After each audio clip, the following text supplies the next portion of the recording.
Uh, we're in for the second part of Dr. Neeraja Sundaram's workshop, and she'll be talking to us about patient number 259, which is also, as she mentioned, there as part of the IEEE online website. So over to Professor Sundaram, please. Hi again, everyone. So, can I see a show of hands for people who have been able to read the text? I know that it was shared from with you from before. Okay, and do you have some way of looking at it right now with you? I know that there's poor signal here, but it would be great if you can look at it. What I'm hoping for is to present a set of observations and then also kind of, allow you guys to make any inferences that you would like to. I mean, over the course of the lunch, I've been talking to many of you who had very interesting observations about the other texts I mentioned. So please do share your observations, if they don't come up here in some of the examples that I will share. So I thought that we could go over the frames in this particular text, and compare it and situate it within the ones that we introduced in the morning. So I thought that we could start with the idea of kernel narratives. I want to end with the frame of health humanities rather than begin, just because I want to work our way towards that frame. But I thought we could start with the idea of the kernel narrative. Just to refresh your memory, we're thinking of kernel narrative as a kind of core theme, right? A kind of test you can apply and say, okay, this text really is talking about illness in some big way.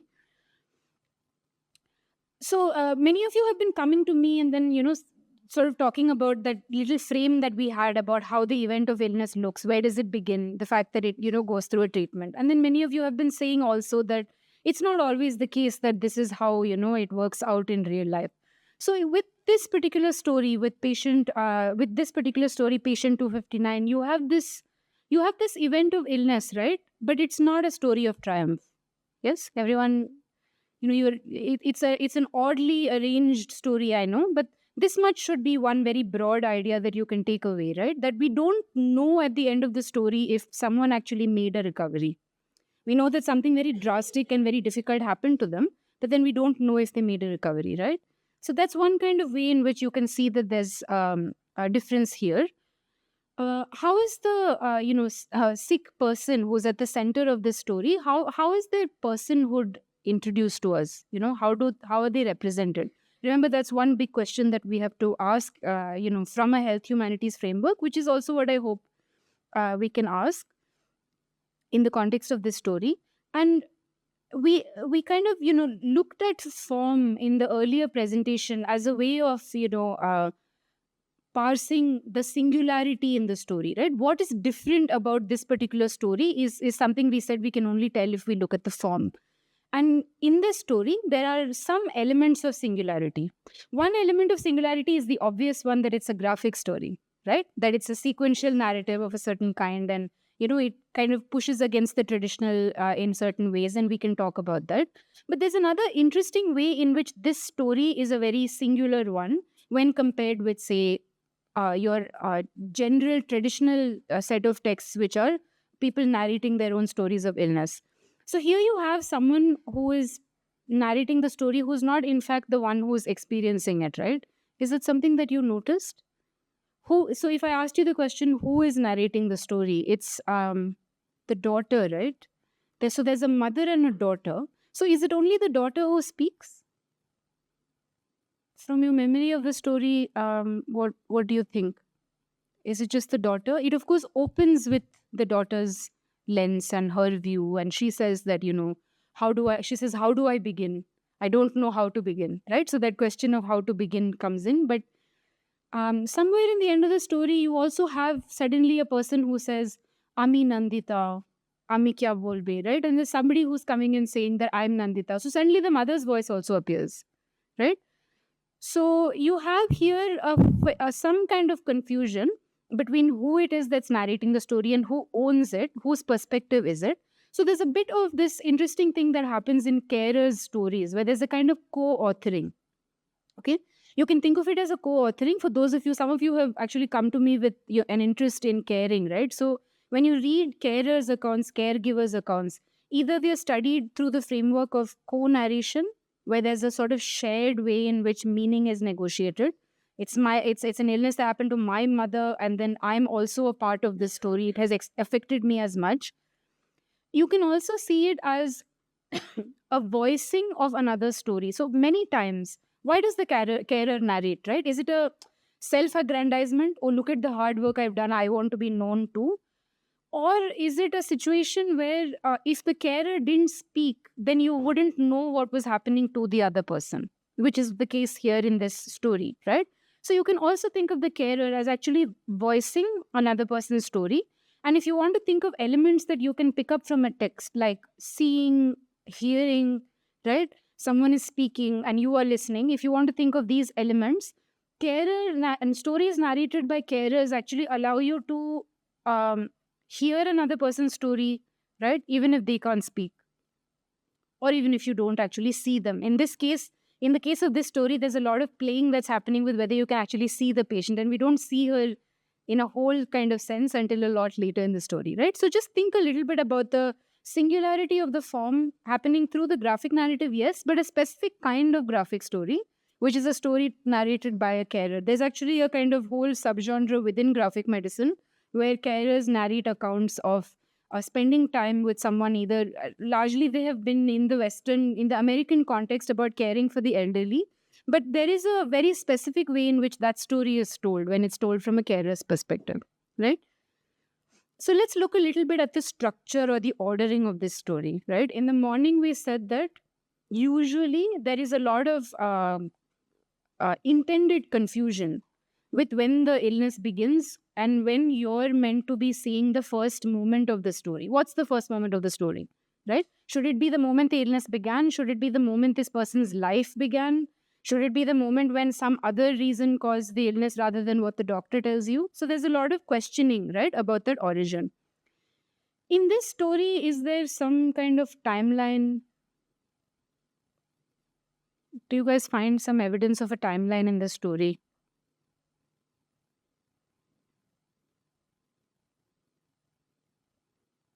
There is, right? It's actually literally a timeline, right? There are dates. Date of, and it's actually not the date of the admission into the hospital. The first date we see, she says she's already been in hospital 4 days. Okay, so already that date is confused and it's not the day of, being admitted in the hospital. And then the next date is when she moves to another hospital. And we don't know yet why these dates are chosen. They are not chosen only from the perspective of an event that you would find significant in hospital records. Hospital records, one assumes there would be all records of their stay that's recorded, right? Regardless of whether it's meaningful to you or not. Maybe you purchased something at a hospital canteen and there would be a digital record of the fact that you were there. But here, there is a certain ordering of, the sequence of events that kind of are organizing her mother's illness that she plays around with a little bit. And we'll talk about that more as we go along, right? So you see here in action this biopathological time of the body. That is, some kind of things happened, right? Her mother had this major cerebral event which they didn't know about. There were some physical symptoms. Then they went to the hospital and there was a diagnosis and there was a picture of how her body was looking at that time, and then they kind of know what is happening. But she frames her story in human time, right? Which is why the very first date is a date that's not either linked to the date of her admission, nor is it actually significant in some other way, other than the fact that it's the date on which she chooses to start talking about her mother's experiences, right? And still she says, I'm not sure how to begin. So a lot of, tentativeness about beginning. There's also a lot of, other kinds of things that come in to make this autobiographical rather than biopathological, right? What are the other autobiographical elements? A lot of emphasis is placed on others' experiences, right? What is everyone at home going through when the patient is in crisis, right? How does an observer feel? Okay, how do you handle a crisis, right? There's also some information given to us about who her mother was before she became a patient, right? A very big part of the story focuses on the mother's childhood, the mother's identity in a cultural context, okay, in a larger history of the nation, right? And we'll get to that as well. But these are some just examples of how you know that this story is engaging autobiographical time and not simply restating biopathological time, right?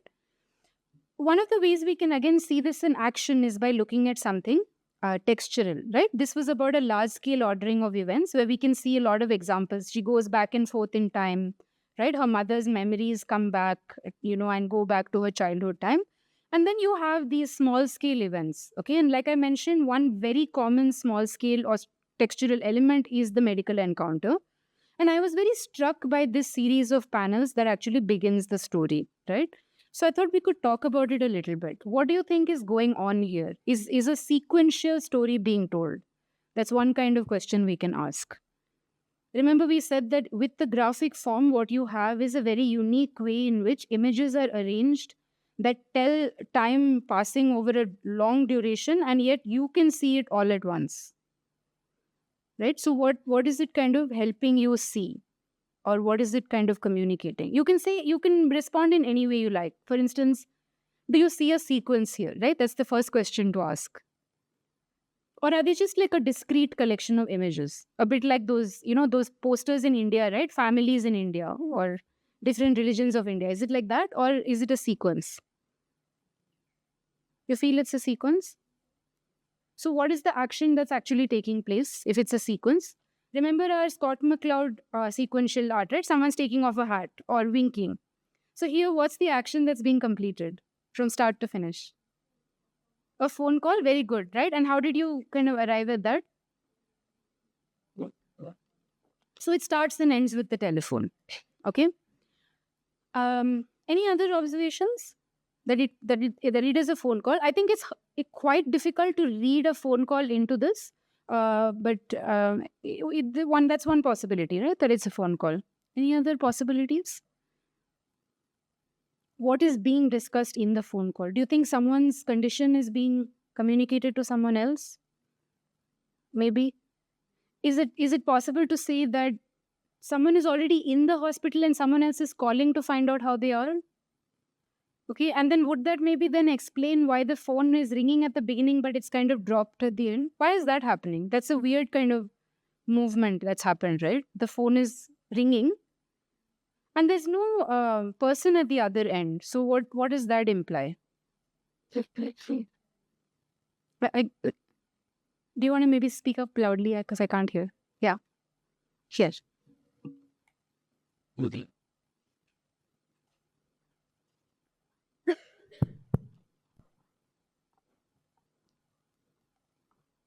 Who's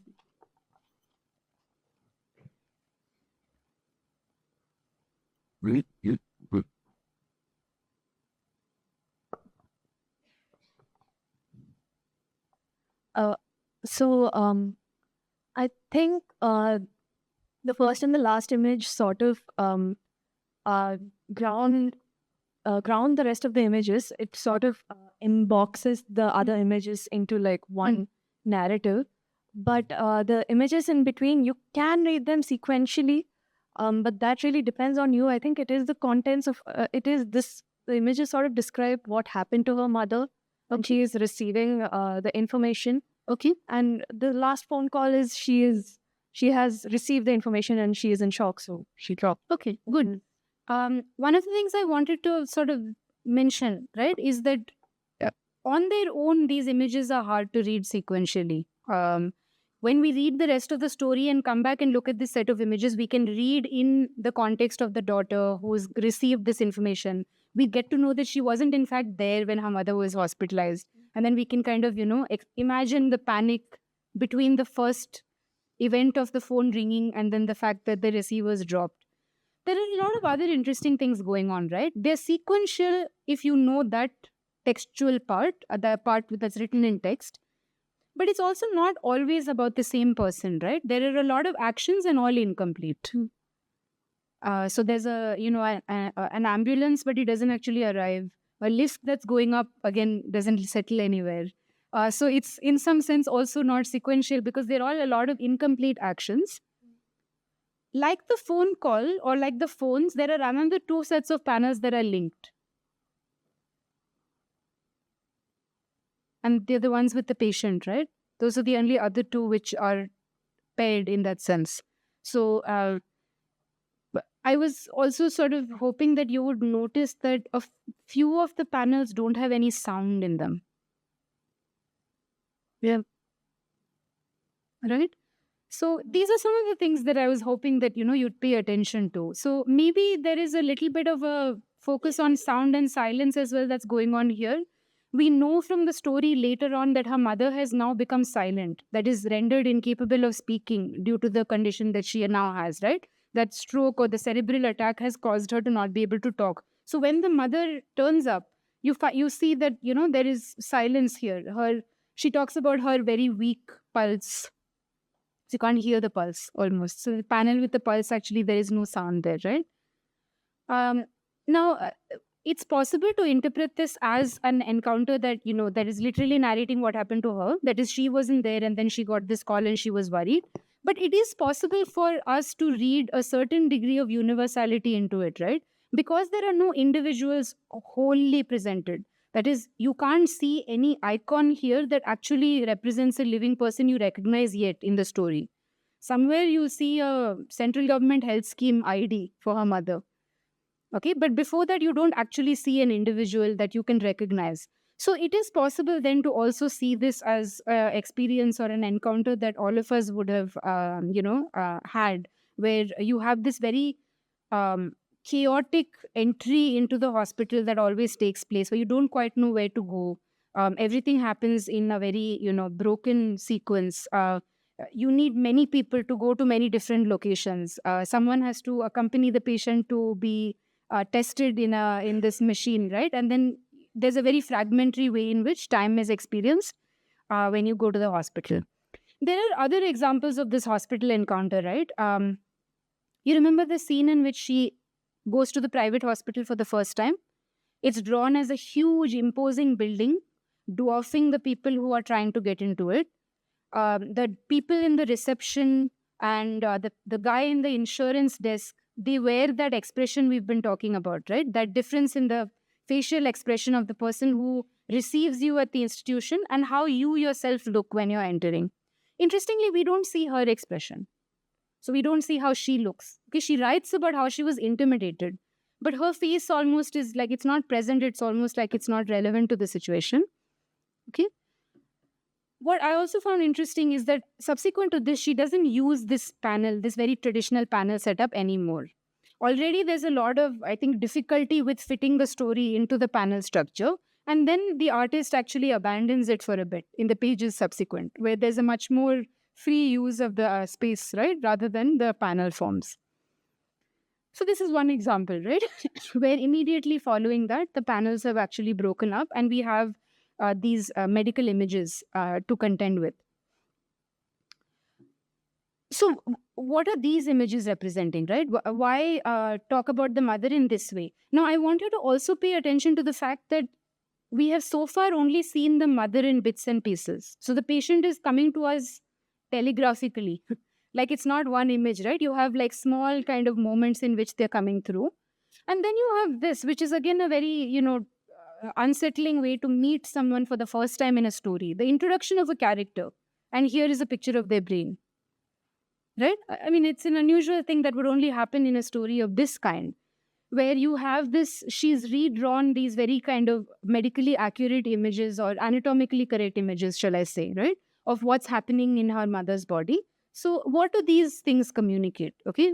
One observation that I have for you is that she's written about how there's a lot of activity that is surrounding a mother who is now inactive, right? So she's showing us this contrast where someone is very, completely inactive, unable to function, do their daily work, but there is so much medical activity that surrounds them. So many machines work, so many kinds of things happen to keep this person staying alive, right? So she's just kind of juxtaposing those. Another line that stood out to me was that she says, till now, nobody really paid any real attention to my mother. Okay. What does that mean? Looking at the mother's body in this discrete way can actually be quite, it can be quite a burden, quite an interpretative burden. As a carer, if you're presented in a hospital with a range of a big file, okay, of all the images that actually capture what's going wrong with the person you've come with, it's a huge interpretative burden, right? The interpretative burden on the one side is carried out by the professional who has been trained to take it on. But what do you do with these images? Right? Are you meant to try and understand what exactly is happening here? Can you decode it in any real way? Right?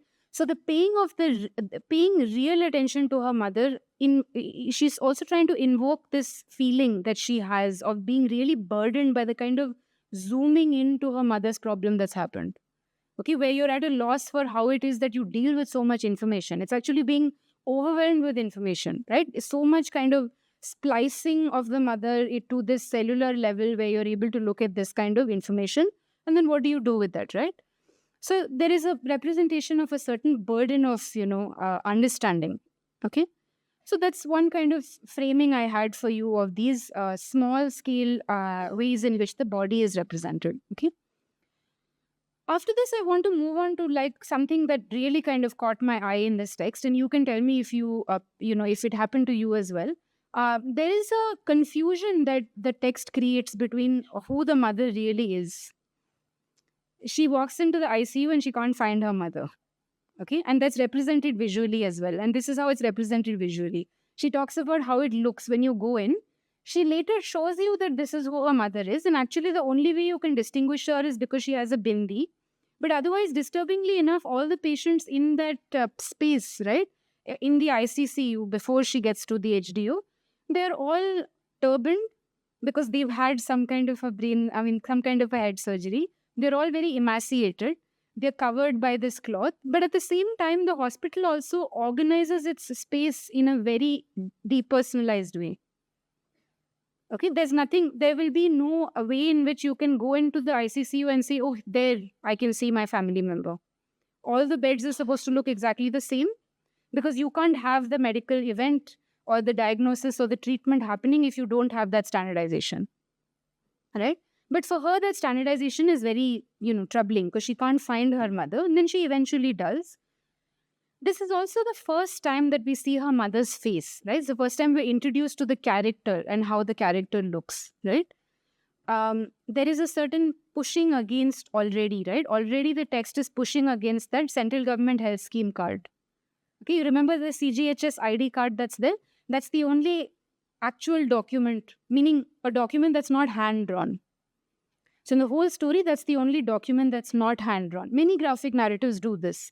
They will allow you to kind of look at these photographs, actual photographs, right, that have been reproduced in the text together with hand-drawn images.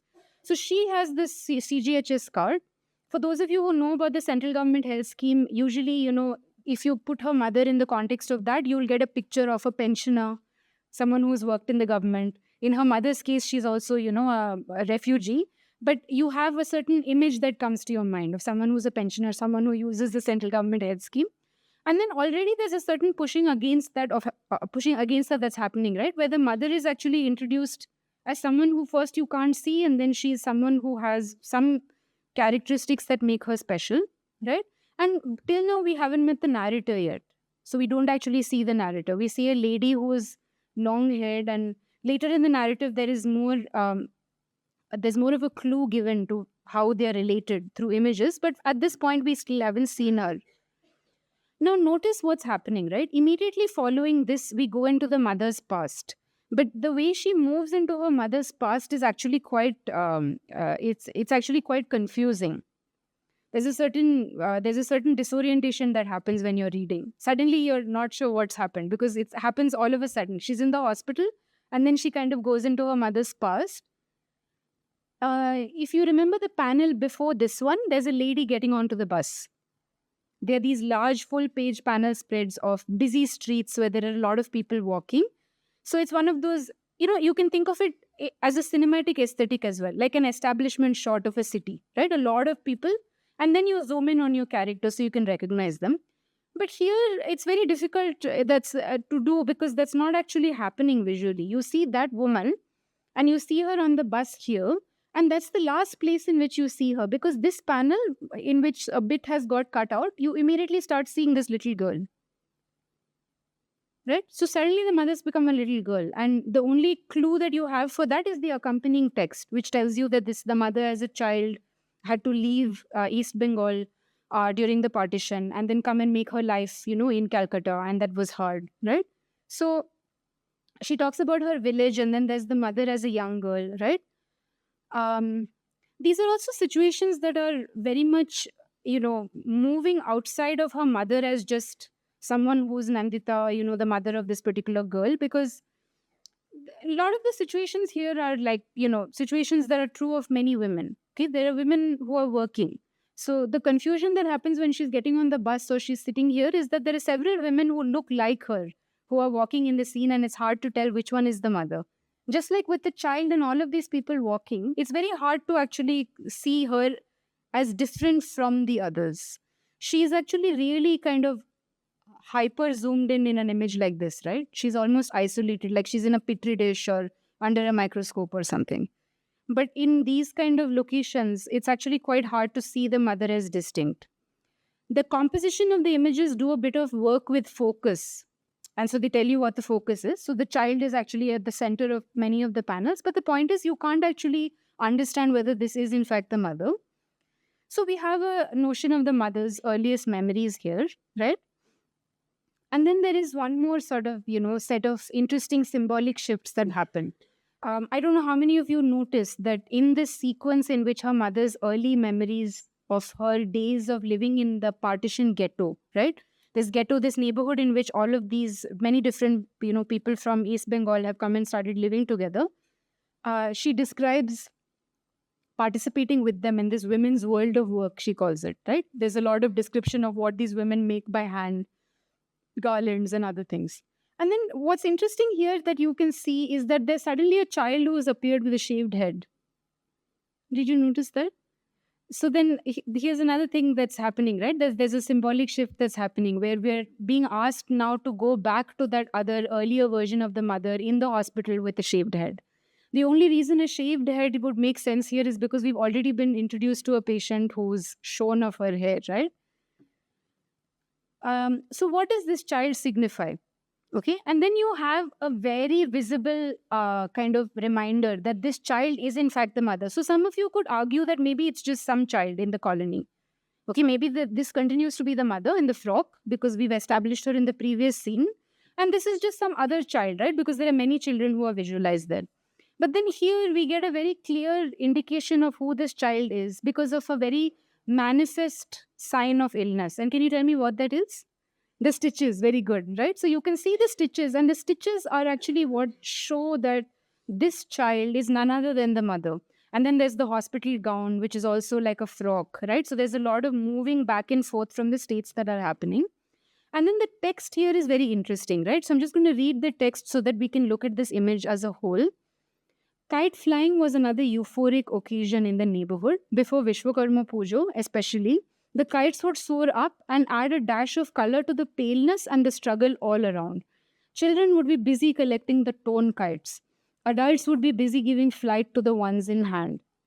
They would float till the end of dusk, carrying in the flight the dreams and aspirations of millions like us who struggle to break free from the daily drudgery and monotony on ground. Okay? So, does this image communicate a sense of a closed alley?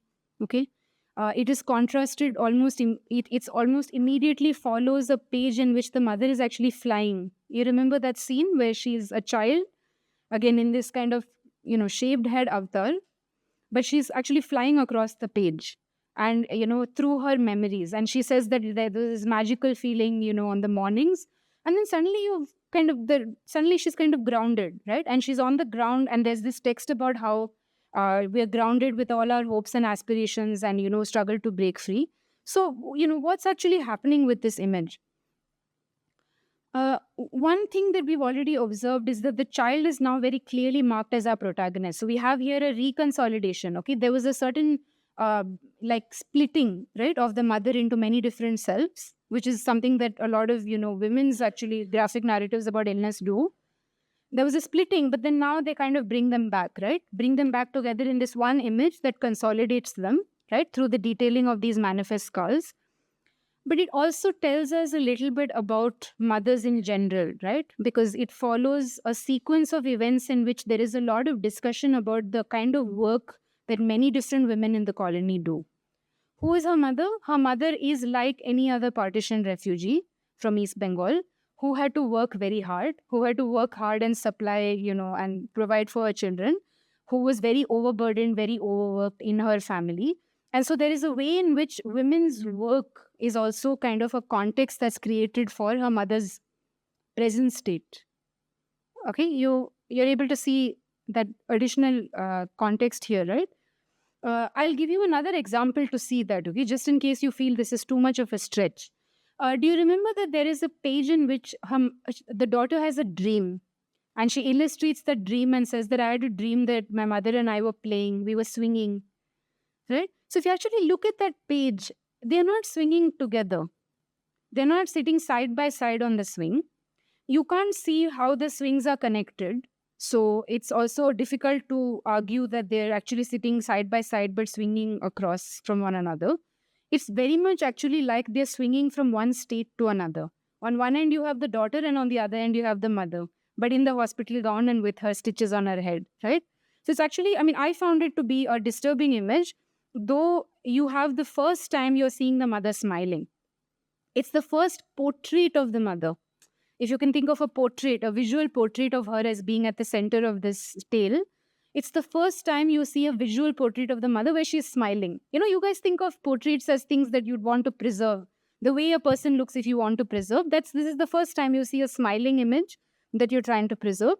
But there's this interesting way in which the daughter is the mother and also the daughter again, right? It's almost like, is she trying to say that their life is a certain continuum, that you start out this way, but what life has in store for you is actually eventually a lack of self-care, okay, a inability to find time to do self-care, a lot of drudgery, which is then going to lead to hyperacidity. She talks about how her mother really, before the cerebral event, one of the big informally diagnosed illnesses that her mother, she talks about that she has is this hyperacidity. And she says her mother would be very good in situations where it was a lot of stress, but at the end of it, she would be puking. And she would be very sick. And then it was something that they, actually misdiagnosed her cerebral event because they thought it was this earlier problem that she had, right? So the swing also shows you that there is some way in which the women are being seen alongside one another and are also serving as a sign for one another, right? So I wanted to end here with this link with health humanities that shows us how we are extending a visual lexicon of health. That is, the production of images in this text is not just redrawing, say anatomically correct images of the brain or the hospital scene, but there's also a certain visual iconography that's contributing to how you see someone who's in this kind of a condition. But there are ways in which it pushes against the dominant ways in which it's understood, right? So to me, the first page of the story seemed like a patient file. I don't know what it seemed like to you. Did it seem like the door of a patient's room? Or I saw it as the patient file, because you see the patient number 259 written in a little panel, and it looks very much like the moment you enter into a hospital, they give you a file, right? So to me, it seemed very much like a file. Now, if that file had a collection of images, then what we have here is this very disrupting set of images about how all of these women are, in fact, at different stages of eventually becoming someone who's in a heightened state of physical distress, right? And then you also have a lot of pushing against the mother as only being seen through that ID card. She's actually many things. Okay, she had these experiences as a child. She made a lot of friends with people from other communities. There were ways in which she learned other things about, people that were around her, right? So it's a kind of refusal to admit or a refusal to depict the mother as a patient alone. There is so much visual representation that is spent in just looking at the context of a mother outside the hospital, right? You have so many images that situate the mother outside the hospital. In fact, the only place where you see her in the hospital is a place in which you can't really recognize her, right? And she's made more recognizable through that cultural detailing of, all the festivals she celebrates, the places she meets, the places where she is, right? So this is one kind of extension that happens here, that I think that it allows us to see many kinds of women's stories in India through this story. So the mother here is actually just a kind of representative icon. I'm basically interested in why she has not detailed her mother's, portrait in such a way that it becomes a very individualized story. She's so interested in telling the stories of other women that surrounded her and other women who lived with her and had experiences similar to her at that time. She even talks about the idea of a mythical woman from East Bengal, right? A refugee from East Bengal. How is that kind of woman supposed to be? So this is, for me, I think the kind of health humanities move, right, where you're able to see the movement away from the medical space into an icon which is representative of something more than illness that is biomedically diagnosed alone. Okay. I'm sorry about that.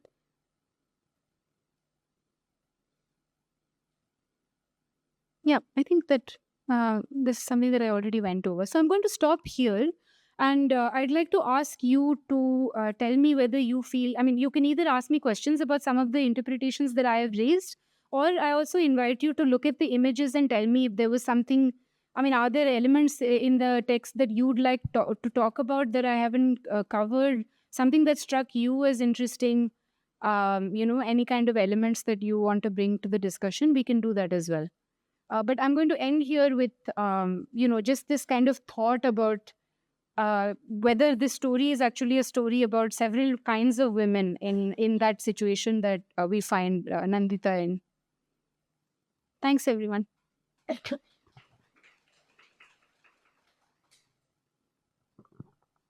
Thank you so much. We'll take questions, comments, discussions of the text.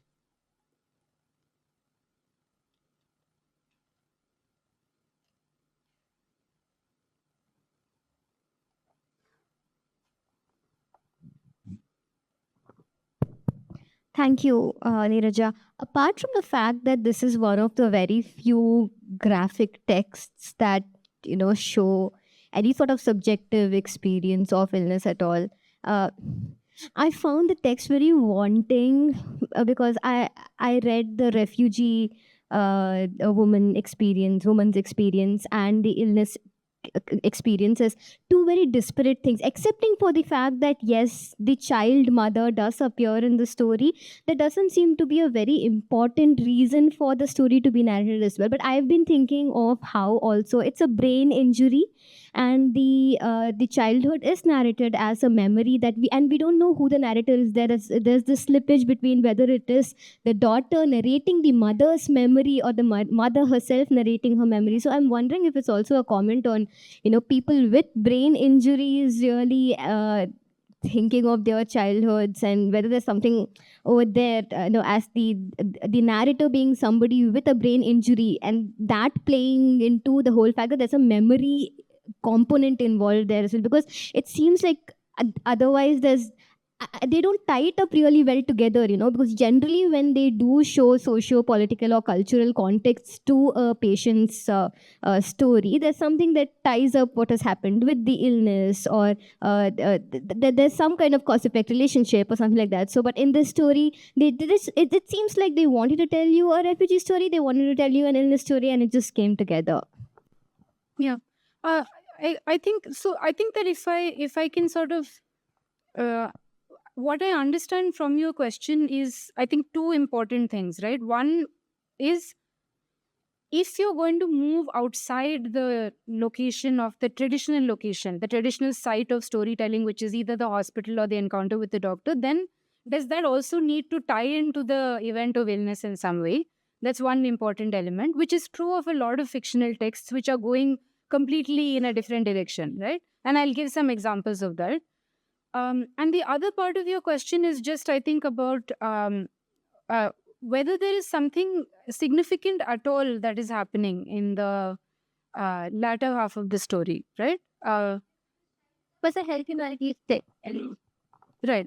So, okay. So, I think one thing that will help us here is also, something that Ian Williams talks about as being dependent on the skill of the artist.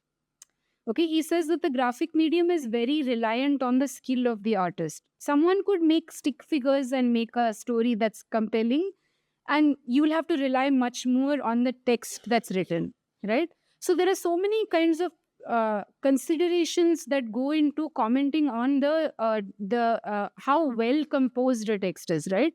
And those are important considerations. Whether it is an artist that is drawing the text and narrating themselves, okay? You guys didn't remember Hush, but in Hush you have such skillful artistry that there is no need for the text almost, right? That's like a very in the long form anthology. There are other picture based narrations as well, where the skill of artistry is very high. Okay, a lot of movement, almost everything you can communicate is communicated entirely through images. This is a collaborative text. Okay. One thing that I found interesting was the choice of artist, right? She goes with the Bengali artist. Actually, the Manisha, if you look up Manisha on Instagram, has a series on Bengali booths. So she's very interested in women, female booths. Okay, so she has a whole series about the Machir Patni, and so different kind of folk, monstrous images of women. And then she has a whole kind of reading of these images as well. She talks about how booths in the West Bengal and the East Bengal context are very emaciated. It might be because of the famine context, right? And they're often very long-limbed and very kind of bare. They're kind of their stomachs are all kind of caved in. So this is an artist with a certain awareness of the cultural visual idiom as well, right? So the choice of artist was interesting to me. It's not just a story that's someone has helped illustrate, but it is an artist with an awareness of the cultural idiom who comes in and then speaks about and illustrates a story about a Bengali woman. And, there's that very kind of deep context there. In terms of the connection, I think that the connection that I found most striking was this element of the work that is done that is laborious. And then you asked about the brain injury as well, right? So I think that what I will say is what I also started with, which is that we don't know the outcome, right? The story doesn't end with or the motivation doesn't seem to be to tell us, we found this clot and then this is the problem or the mistake they made.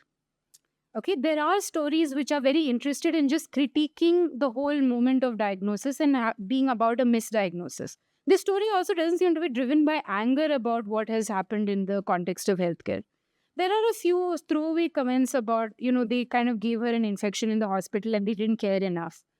But at the end, she says, I can never know what my mother will say, right? I mean, there's this thing about how she's now in a Fowler bed, just staring with her eyes blankly into space. So the mother is still speechless. As far as we know, she's not speaking. As far as we know, she's not regained her consciousness. So there's no coming back. She's kind of lost forever. So yes, it could be the brain injury, but it could also just be that kind of work that narrative medicine does in illness narratives, where you're really trying to say a story in a space where there is no scope for it. Which is also how I read the whole mother flying across the pages, right? It's almost like a flight of fancy. We don't know whose memories they are. The rich detailing in the memories tells us that it could also be historical record, which is why I also told you to think of it as many women's stories. Her mother is not awake to tell her these stories, but you can go and find out what the life of a East Bengali woman was when she had to move along with other refugees with absolutely nothing and build your life from scratch in a neighborhood that was otherwise more prosperous than they were, right? So there is this way in which she borrows very visibly from a historical context and then supplies the story almost in a fantastical way for us in a space where it doesn't exist, which I think is the real power of that telling that story. The motivation seems to be that you can give a voice or lend a story in a space where it's a bit like how people also want to obsessively narrate the time when they were unconscious in hospitals. And so you want to have that framing story of, and then you say that, oh, I didn't remember, but then I read my sister's letter that she wrote to my cousin at that time. And then you borrow on that document. You know how many of these narratives do that? So that's, I think, what I found, as far as the connection goes, I think that's where I would land. No, that's a very good point. It also ties up with the form, because excepting for the first page, which is actually in sequence, and you can read it using any of the frames that McLeod has given us. For example, the first frame with the first panel with the phone and the last panel with the phone, they're not empaneled, but the rest of them are. That's right. So you read them chronologically like that, but then none of the other images really are in panels at all. So That's right. that distinguishes immediately between something that's established as a sequence of things in medical narratives versus something that's happening here, which is very That's right. subjective memory. Very subjective memory, and it's very reliant on text. A lot of, because that's where I think that the skill of the illustrator was about also, it's almost like parallel narration. It's not always illustrated in that moment. Sometimes there's something else going on altogether. Yeah, anyone else wanted to? Yeah.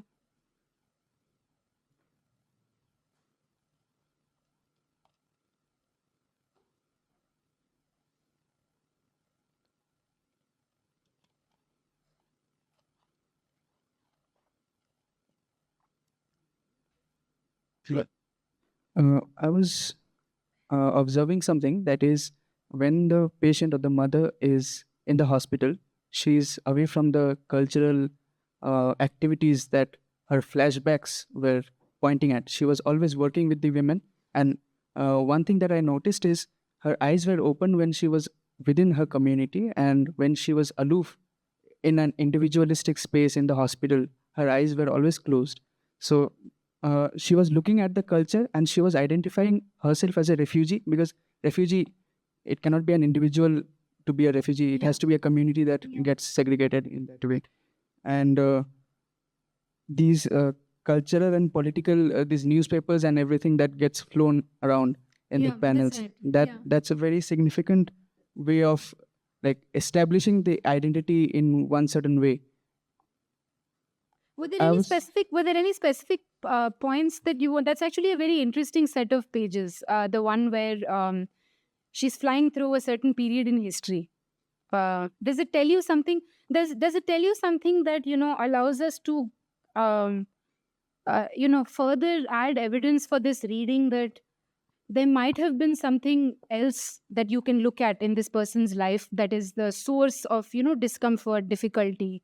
Illness is not the only difficulty. Is there somewhere, because in that place where she's flying, there are a lot of other things that happen, right? There's a man that's shot dead. They experience curfew. So there's a lot of ways in which you're shown that ghetto is actually literally a ghetto. It exists outside of usual law and order.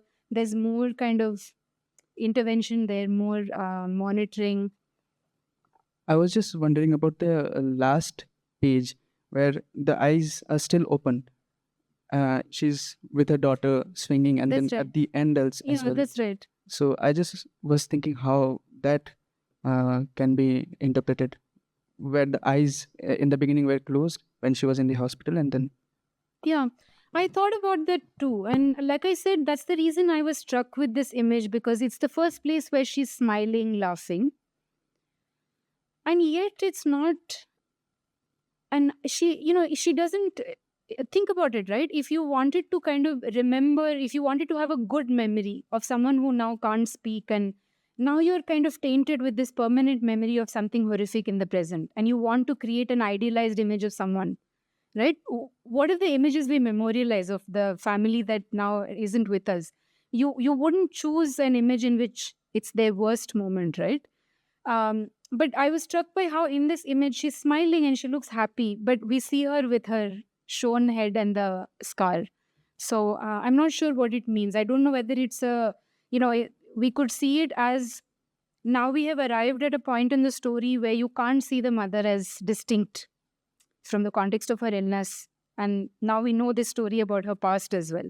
So I wonder if it's just, this is the true image that you have now of my mother, the patient, right? She's happy, she's been interpreted, understood, acknowledged in some way, but I won't erase, there's no erasure of that other context of the illness. So one doesn't replace the other, basically. That's, I think, as good as I have. I was also thinking about the mother in the dress in the hospital gown, especially in her childhood. And I was wondering if it also the artist's way of sort of visually representing the psychological trauma. So dressing her up literally in the sense, in the only recognizable or established language of bodily or cerebral trauma. Could we consider that as well? You mean this particular image? No, the mother as a child in the Oh, the mother as a child in the She hospital had- gown. I see. So Yeah. could that be like a representation of psychological trauma, and sort of dressing her up in only recognized say bodily trauma, cerebral trauma. I like that. I like that reading. I was actually quite interested in the gown for very personal reasons because, and I don't know how many of you will relate to this, but women in my family find the most humiliating experience to be having to not be in a sari and then wear this kind of basically dehumanizing thing of the gown, right? So it is very much encapsulating a experience of difficulty. No one wears this by choice. So yeah.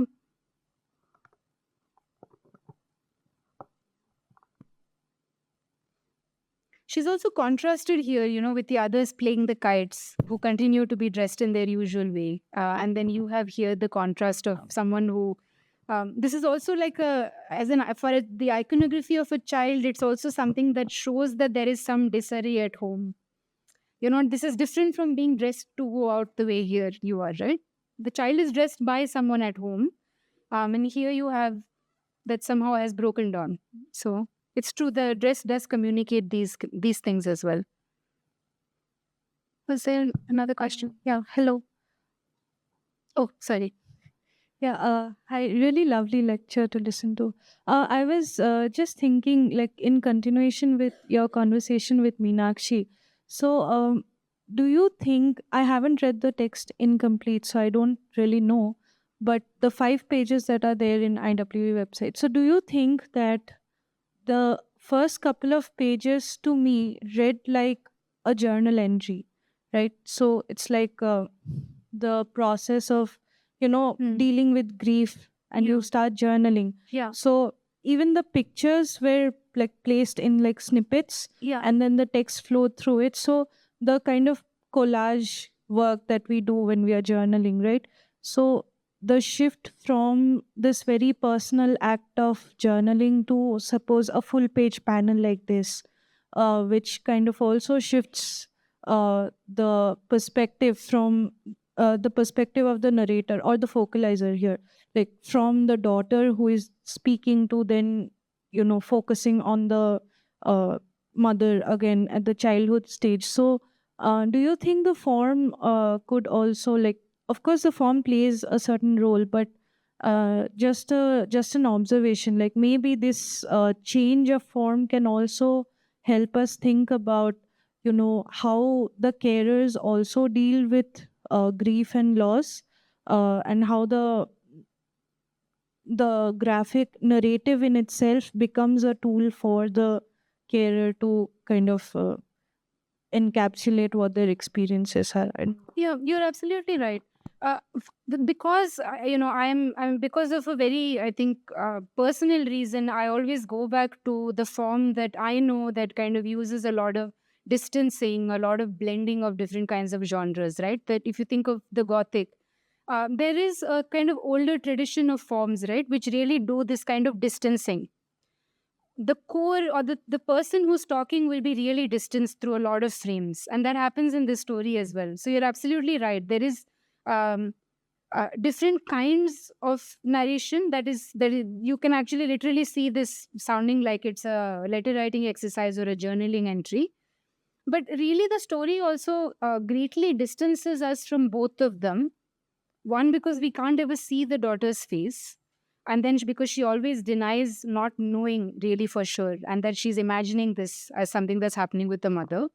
But that, in some way, it also really just speaks to the fact that if someone has had an experience like this, and the mother is never going to regain consciousness, and then there is a certain loss of the story world, a certain loss of experiences also, right? So perhaps in some way, the text also does communicate that impossibility of connecting everything. So maybe that also goes back to Meenakshi's question of, it's not meant to be a coherent sequential narrative at all, that it really kind of demonstrates that you have these bits and pieces to make sense of. Much like those little body parts that we saw in the beginning, where you have to stitch a story using that. I mean, it's never really like if you do a CT scan and then you have a brain scan that you can somehow then put the full person together, right? So in many ways, this also is not able to. But you're right, it goes back to that old way in which you may suddenly have a bit of a diary entry, a letter, And then, you never have an overarching narrative to tie them all together. And then the overarching narrative that they don't belong to, I will, Hmm. apparently people which some find house going Yeah, to yeah. have really unbelonging this would Is something that could connect them. Yeah, it's possible. I guess I don't see I guess I feel like there is something of a magical and happy quality in her mother's childhood that's rendered there. So I don't see a lot of it's actually a bit dissonant. The text has these keywords it throws up like partition and moving from East Bengal, but there's no, yeah, it's actually quite a happy time, right? So that's also why I think I asked the question of what's the purpose behind bringing that there. Is the purpose of bringing the story in order to show that that was the one happy time in her life? That is one kernel frame through which you could read Indian women's lives in India, right? I mean, what is your happy time? I mean, if you're waiting between the moment at which you're expecting to get married and relocate or move to another home, or in this case, you're forced to go to another home. And then she's telling that story of what's the point at which her mother was free and unburdened and not about to become very sick and burdened, right? So, yeah. So, ma'am, there is this line that till now nobody really paid real attention Yeah. to her. So, like in that case, it was only after she fell ill that people started caring for her. So, in that case, can we see illness as something that enables people for a certain kind of agency that they're denied of in general? Like, if then how does that then like are we not kind of reducing the uh, how like the severeness of it? So how are we like perceiving illness in this context? I see what you mean. I guess your question is that, is she kind of reading her entry into the hospital as something that could have a good outcome? I guess that's what you're asking also, right? That she is now cared for. Okay, so then everyone, so the line, no one paid any real attention to her so far, is contextualized in the story by saying that, look, now everyone's running around worrying about her. Something about how the family perhaps is now coming together and Like paying there is attention also to her. very clear line that she has become larger than life in her illness. Yeah, that's So right. like she would not have achieved that kind of status in Yeah. her, like if this didn't happen to her, like if he had like gradual aged death, then like he would have been in oblivion just like any other Indian woman. But this illness, this grants a certain kind of status, certain kind of agency. So in that perspective, like is illness something to be taken not so quite negatively? I can't believe I'm saying this, but still. No, you're right. And I think I like the idea that this whole kind of motivation of memorializing, right? The existence of this very detailed, rich narrative of a mother is possible because of the event of illness. So you're right about that. What I think I'd want to modify a little in the context of this presentation, not that you can't push on this idea that um, if you become larger than life in illness, what does it mean? It's an interesting question to ask, actually, because there is, as I said, a lot of interpretative work going on in the information that you get because of the medical encounter, but also the other kind of information that's supplied in the cultural context. The only thing I'd modify, I think, is the degree of emphasis that the story places on either half of the story. They're not equal halves. That's mainly what I was interested in. There seems to be quite a lot of detail and attention given to the story of the past. And so the real attention that happens in the hospital, it almost becomes negligible in the face of this kind of documentary detail that we get about her life before she became sick.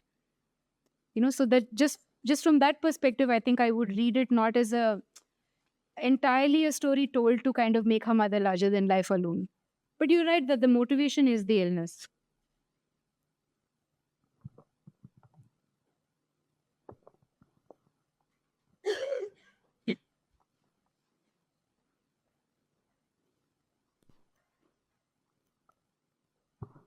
So I've also read only the 5 pages which were available. So I was thinking about it from the ID card and the mark on her head, which are kind of easily attributable in the sense that you can attribute it to this or that. But the crowd and the utter relationality of it, the kite flying, these are not easily attributable in the sense that they're utterly relational. That it's not exactly Right. something you can pinpoint that this is what it is, because it is in movement. And then there is the immobilizing sense of the mother in the hospital. Right. So I thought this is kind of a kind of melange or a mixture of both those. I mean, the attributable and the inattributable. The Right. sense of that you cannot immobilize her, but at the same time she is immobilized. So how do you imagine that? I mean, I thought it was something maybe to resolve that kind of paradox of Yeah. Yeah. It is a, I mean, it is a challenge. I think that's maybe why also Meenakshi kind of started with this thing of finding it lacking, because either you find it lacking or then you kind of break your head over this kind of thing, that what does it really mean and how intentional, how purposive was each of it. And so that perhaps does speak to a certain inadequacy of language that we have, because it's such a short text as well. But I would agree with you to the extent that um, some of these are more some of these are less reliant on a certain narrative sequence. So I know what you mean. Some of them are just single images that are arresting images, so they're more kind of contained in that panel or in that space, whereas some others utilize the space and there's a lot more action and narration going on. So you're right about that. That they're not always quite so disorienting, because it's not really like the first panel that we saw, where it's easier to show the disorientation and the lack of sequence and conversation between panels. Here, I guess you have to read it across, and I have arranged it in this way so that you can see how the images look perhaps like one another, but also it could be like any other woman wearing a bindi in that sari, and it's all black and white. So a lot of things are done to, confuse you about the individuality of this person. But this is a very kind of subjective perspective. So you're right about this one.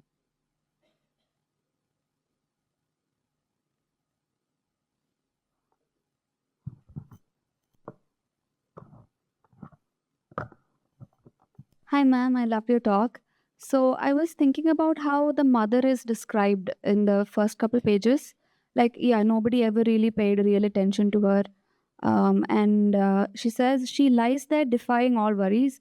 Now the world worries for her as she lies there with half closed eyes or an occasional blank, helpless stare. So it's almost as if she's an infant now. She's overly cared for. She's, of course, it's different from being a medical patient, of course. There is that difference. But is there a way in which we can connect back to this depiction of this child in the hospital gown? Yeah, Yeah. which is, I mean, that's what I was saying, right? In fact, that section also pathologizes the mother's behavior. She says she was basically the kind of person who overly cared about others to the point where she stopped caring about herself. So there is some degree of, this was an aberrant kind of way to be comment that's made, and that brings us to here then even somewhere is, I mean, so then you can ask the question, right? Why in the child is there a manifest mark of the illness? So is it a genetic predisposition? Is it the fact that the partition kind of makes you always striving to do really well because you're so worried about having to start from scratch? There are many ways in which you can read that very early sign of something not quite being all right. So those are the ways in which I was reading the images as getting consolidated in this icon. But it's hard to pinpoint one, so, but this behavioral thing she criticizes overtly with her mother.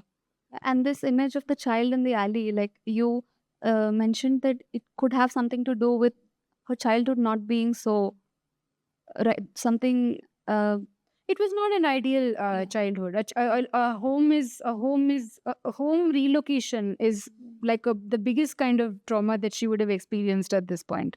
It's rendered not in quite so graphic ways as we are used to in other stories that tell us about trauma, but you do see this confusion here, right? That you have that set of panels that have her taken away, led here, not in her own control. She's just brought here. I mean, there's an event that's happened somewhere outside. Now it's our what we have to do is to kind of move to this new place, and they live in this cramped room, right, with several others. So you can see some focus on facial expression to show disorientation, confusion. So maybe a little bit of that can also be read into this larger narrative of the mother now not seeing clearly, not being conscious. Possible to perhaps reimagine this mother as having gone back to that time where at that point of time it wasn't happy time. Yeah, It wasn't a happy time. And now she's back there. And yeah. perhaps. I mean, there's definitely the narrative wants us to see them together. You can see the story as Act 1 and Act 2, if you want to really see them not as a joint whole. But it does want us to do some work of reading them together. So I would say that there is the story wants us to go back and forth as well.